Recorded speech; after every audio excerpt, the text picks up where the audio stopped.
చేసినావే? ఒక ముఖ్యమంత్రిగా ప్రజల గురించో ఒక పాలసీ గురించో ఒక అభివృద్ధి గురించో ఎప్పుడన్నా మాట్లాడినావా? నువ్వు నోరెత్తితే పేగులు మెడలెత్తికే తిరుగుతా, గోటీలాట, లాగుల తొండ దొరగొట్టా, పిచ్చి బూతులు తప్పని ఒక చక్కటి మాట మాట్లాడినావా? కేసీఆర్ పేరెత్తకుండా నువ్వు ఏదైనా ఉపన్యాసం ఇచ్చినావా? నీ నిద్ర కళల కూడా నీ కేసీఆర్ కనబడుతున్నాడు. నువ్వు ఒక ముఖ్యమంత్రిగా మర్యాదగా మాట్లాడితే, పాలసీ గురించి మాట్లాడితే, నువ్వు పద్ధతిగా వ్యవహరిస్తే ప్రతిపక్షంగా మేము నిర్మాణాత్మక పాత్ర పోషిస్తాం.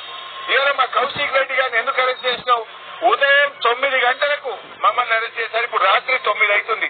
12 గంటలు మమ్మల్ని ఇవాళ పోలీస్ స్టేషన్ లో పెట్టారు. కౌశిక్ రెడ్డి గారిని ఎందుకు మీరు బెయిల్ ఇవ్వట్లేదు? ఇలా కౌశిక్ రెడ్డి గారి మీద మీరు పెట్టిన కేసులే అక్రమ కేసులు. పోలీస్ స్టేషన్ ఏమన్నా ప్రైవేట్ ప్రాపర్టీయా? పోలీస్ స్టేషన్ కు ప్రజలు ఎవరైనా వెళ్ళొచ్చు, అది పబ్లిక్ ప్రాపర్టీ. పోలీస్ స్టేషన్ కు అపాయింట్మెంట్ తో కంప్లైంట్ చేయడానికి కౌశిక్ రెడ్డి పోతే ట్రెస్ పాసింగ్ కేసు కౌశిక్ రెడ్డి గారి మీద పెట్టారు. అది పోలీస్ స్టేషన్ లో ట్రెస్ పాసింగ్ ఉంటుందా? Is it a private property? I'm asking the police. అంటే ఆ రకంగా అక్రమ కేసు పెట్టారు.